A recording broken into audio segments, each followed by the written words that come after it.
Hello, everyone, and welcome to another episode of the Financial Advisors Want to Know podcast. I'm Catherine Tindall, and today I have with me Scott Rusnak again. This is our second episode together. He had such a good time, he wanted to come back again.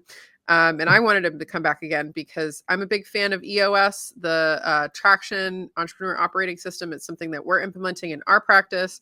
A lot of the practices that I enjoy working with the best use this system too, so it works. So Scott, if you're not aware of who he is, you can check out that other episode we did, but he is an expert EOS implementer. He's an executive coach. I connected with him through another financial advisors podcast who he had successfully worked with. He's co-founded and exited several businesses. And he's got over 30 years of experience with this, but his experience will speak for itself when you hear the advice that he gives. So thanks for joining me again today, Scott. Catherine, it's my absolute pleasure. I've got to ask you, what is the pre-Thanksgiving temperature in your neck of the woods today? Well, I'm actually in California right now. So I feel like I'm cheating. I'm usually in New Hampshire, but it's about 50 degrees and it's raining out here. Well, I'm in Coronado in San Diego. My surfboard is very lonely beside me because the surf's not so good today. No, well, that's a good complaint to have, though, compared to what some people have got going on. But yeah, no, it's funny how like being on different sides of the state, because I'm up north, like really will, it's like it's different country up here. But so we're recording this in November, and I think, I'm in full, this is end of year tax planning mode for me in the practice, right? And I think it's a good time too for people to be, for a lot of practices to be thinking about their annual planning. I know it's something that we tend to do in the autumn, and a lot of the advisors that I work with do this in the autumn too. But so where would you recommend people start when it comes to the annual planning process and what's recommended in the EOS system? Well, so here's the thing. Whenever we start with a new client, we talk about healthy and smart. Most people come in as a client, hey, can you coach us? We want to get smarter. We want to become more effective.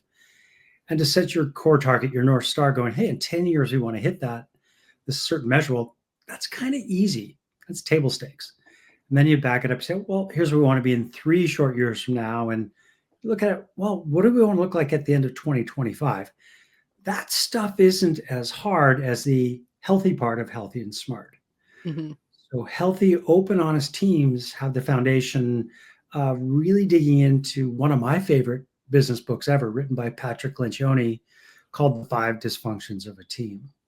Mm-hmm. So I urge everyone listening and watching this podcast to download or listen to that book, read that book, because Lencioni in his brilliance basically says teams that are not functional, they're completely dysfunctional, don't have the right kind of trust. We call that vulnerability-based trust. So there's a number of exercises at the back of this book, and I apologize for really coaching hard in this podcast, but that's what I'm looking for. I'm taking this advice to heart myself, so go for it, Scott. Good. And in our setup, I said I was going to be coach heavy today. So number one, you've got to have a team that trusts one another, but it's got to be based on vulnerability-based trust. We've all got warts, we've all got wrinkles, we're getting old. Come on, nobody's perfect. And at the back of Lencioni's book, and yes, I do pick up that book for all of my annual planning sessions. I read from the back of the book. We talk about teams that lack trust and that teams that really lean into that vulnerability-based trust. Mm-hmm. And there's a way to rank that team after you ask, or rank the team after you ask those questions. Sort of a sample of 1 to 5 and then a 5 and above. And then with your facilitator or your coach or whomever is doing it, you then take it up a notch and say, okay, conflict. Teams that are afraid of conflict are completely dysfunctional. And there's the right kind of conflict. So again, there's a number of questions at the back of the book. You read through those questions and you have the team evaluate, the leadership team, how are we at a scale of 1 to 10? So on trust, on conflict, same thing happens with commitment. Same thing happens with accountability, and then results. And some people that are watching this podcast might say, well, this is a 10-minute exercise. We can get through this in no time. Maybe we'll fill it out in advance. Well, the healthy and the smart part is to do it in a room, take 90 minutes to 2 hours out of your annual planning session and really dig deep into each one of those questions and the little subtleties. Because as people are reflecting on their grade, you'll start to see body language. They'll talk about incidents, they'll share stories, and that will allow you to have a greater degree of healthy conflict and the right kind of trust in the room. So there's a fire hose for you, but that's got to be the foundation of day one. Yeah, and I love the way that you're putting that, just because I've noticed from my perspective, when you're a very execution-oriented leader, you want to treat a lot of these tasks just like, okay, well, this is a to-do list. Like, let's get through the list. Like, let's get this done. And Yeah. in reality, it's not a process like that. It's an intuitive process. Like you have to let those pieces stew, and like you said, take time away, get away from your environment, get everybody actually in a room together, like turn off the Slack, turn off the screens, because it's not a process where it's, we're going to take 10 minutes, get through this. All right, check, done, next thing. Like it's not that kind of a vibe, which I appreciate. And it can be tempting to want to pigeonhole planning into that, which is something I have a temptation to. But so when you do this process with the teams, what are some of the common, I liked that you drew out the point of the teams that don't have conflict or dysfunctional. What are some of the common, pitfalls that maybe people might not be expecting on the leadership side? Like that was actually a lesson that I learned pretty early on. Was I had certain people on my team where when they were really hesitant to bring up problems because they didn't want to seem like they were complaining, or seem like they were complaining about other people on the team. But in reality, it was, bad behavior was perpetuating. So I'm interested to hear some of the things you've experienced in doing these with people. Yeah. So two things came to mind. Set the stage as well. This is off-site, this annual planning session. It is not in Catherine's office down the street. It is off-site. So the team needs to make an effort. I'm not saying you need to fly to Mexico City. I'd advise against crossing borders, but you get about half an hour to an hour away from your office. You stay there, you're off-site, you're digging in. And that can bubble up some things as well of like, oh, people can be a little on edge. But I tell them if they go back to your core values, and one of my big core values is do the right thing.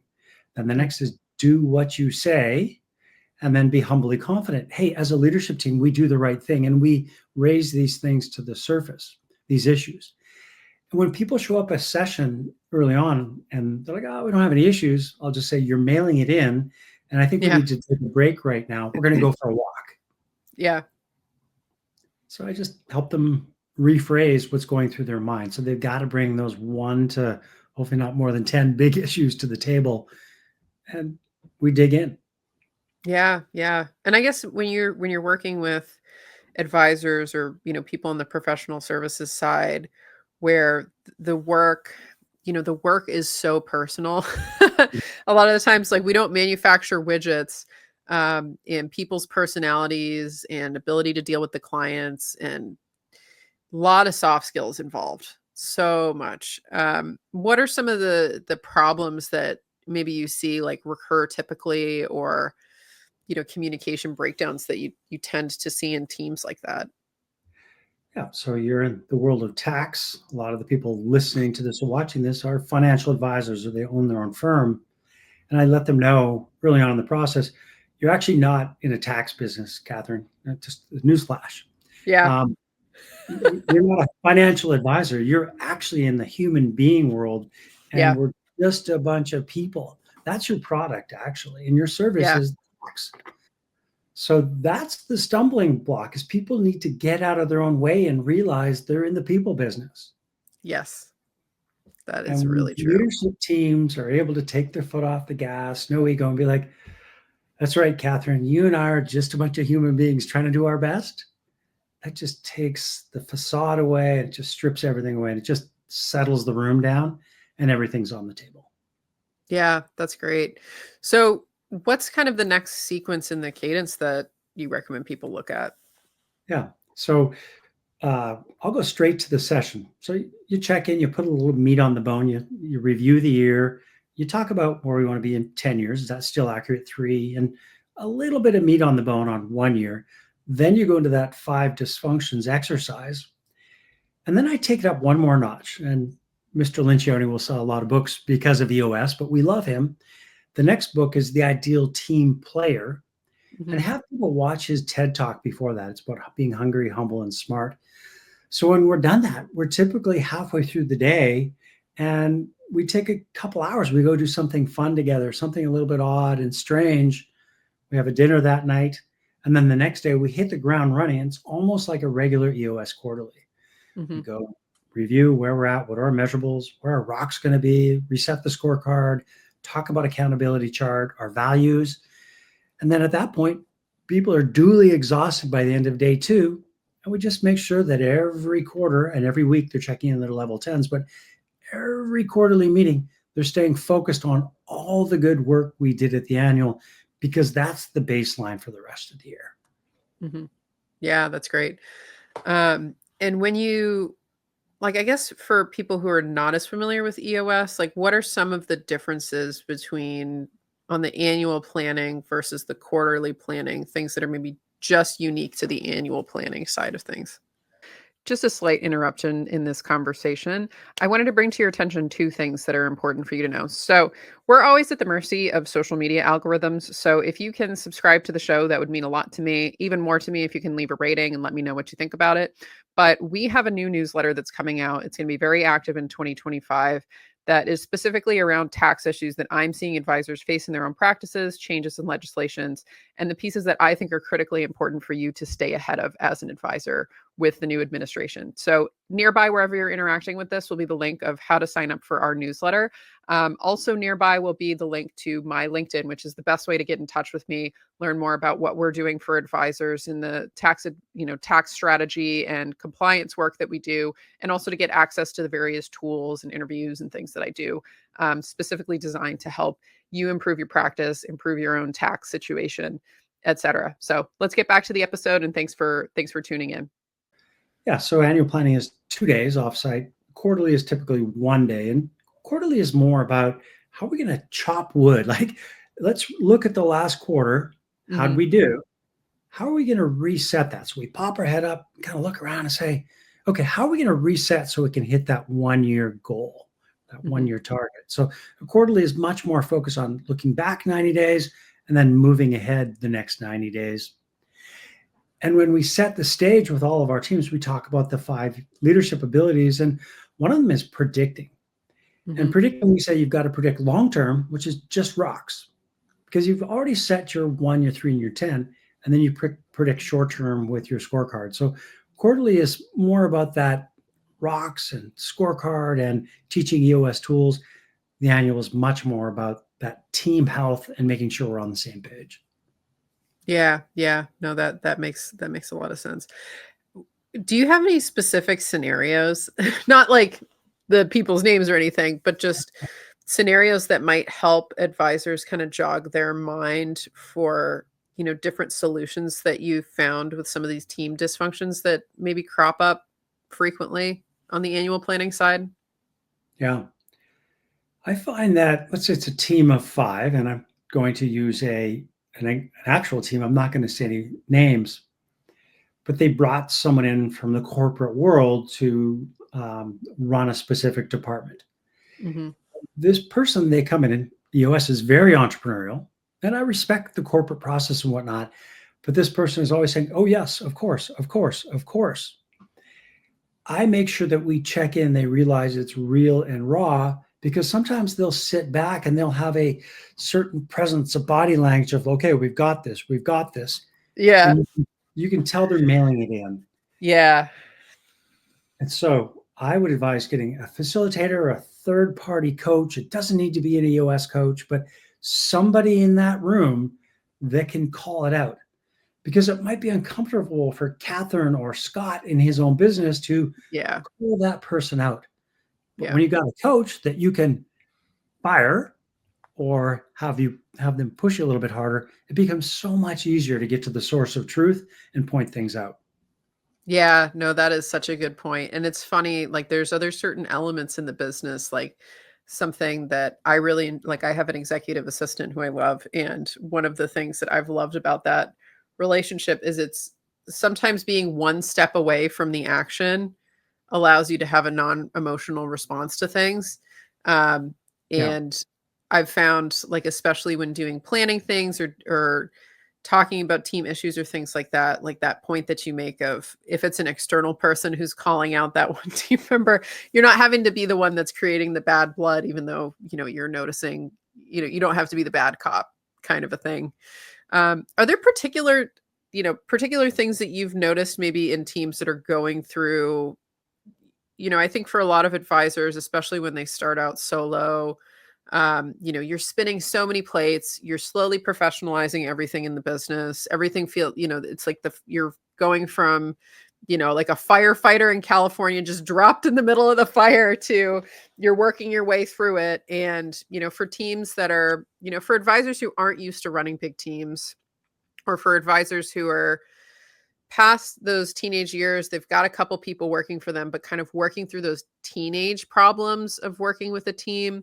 What Mhm. what are some things that you've noticed in the process of work, like you said, like the team of 5, Yeah. with those grades of businesses, some of the recurring problems that maybe come up, or, hope for the advisors of, is this going to be like this when I'm a team of 15 or when I'm a team of 20, like, is it going to be this much chaos still? But what are some thoughts do you have for people that are in that phase of life in the business?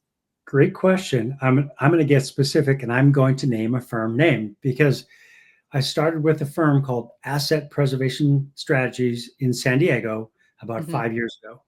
Yeah. There were 3 people on the leadership team. Like, oh, well, I don't think we're big enough for this. I don't know what we should do. And I told them, you know what? That means you're more efficient. Bill Gates Yeah. said, hey, find me 6 great engineers and we can outperform 100. So let's take the 3 of us and do this the right way. Hmm. We've done day and a half annual planning sessions and 1 day annual planning sessions, but there's such an incredibly healthy team that we still follow the agenda. We're just quicker. And it just allows us to get that work done. So put in the exact reps that somebody that might be a lot bigger than you is doing, and just understand that someone like Asset Preservation Strategies with 3 people on a leadership team and about 5 employees follow it, and they're just crushing it. Talk about a healthy and smart team.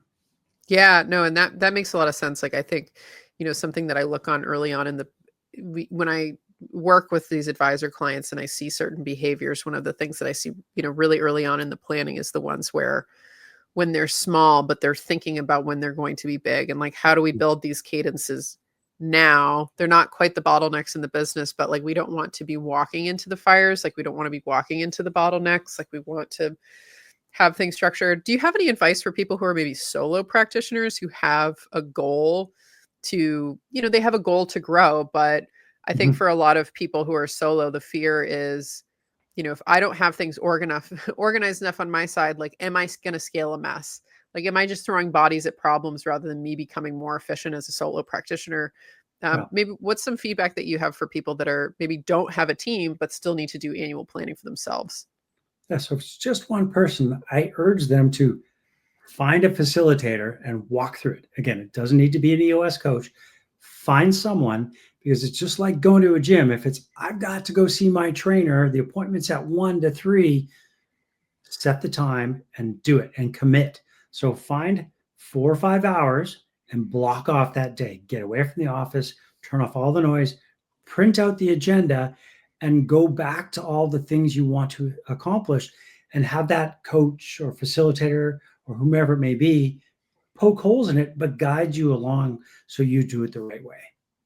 Yeah, no, that's great. So for people who are interested in learning more about the work that you do, Scott, and maybe where you'd like to, I know you mentioned the couple of books, which we'll put the links below, but for Mhm. people who are interested in learning more about your work, or recommendations you have for where people should go for more resources, what's your recommendation there? If they want to come to my website, I'll point them in the right direction. It's scottrusnak.com. It's pretty tricky. I'd be more than happy. And at our last podcast, I pointed 3 people in the right direction, and they're super happy. So I see this podcast as a help first. Let's help as many people as we can, and hopefully point them in the right direction. Yeah, awesome. I love it. Well, thanks for coming on, Scott. And for people listening, I'm going to post wherever you're encountering this in the ether that is the internet. I'll post Scott's website and then some of the references he specifically named in the show for you to be able to check those out. Get the books, get the books, get the books, do the books, take the time, make it happen. Because if you don't, this has been my experience in my own practice. If you don't make the time to make these strategic planning meetings happen, you will let the fires invade your life. The fires are going nowhere. They will always be there. You might as well let them go for a little bit longer and make sure you're getting this stuff moved forward, because if you aren't paying attention to it, you will never get beyond those fires. So thanks for joining me, Scott. I appreciate your words of wisdom and, sharing the process. Well, I always say most everyone will be in the same place this time next year. Let's make sure it isn't you. So thanks for Yeah, having very true. Awesome. Thanks, Scott. And for those listening, let me know what you thought about the episode. We're trying to get this show out to more people. So if you can, interact positively, a like, a subscribe, or whatever wherever you're encountering this, or just a smiley face emoji, I'll take it. Let us know what you thought about the show. And I'm always interested in hearing about what's going on in people's practices and things they're implementing. So feel welcome to reach out. Thanks again, Scott.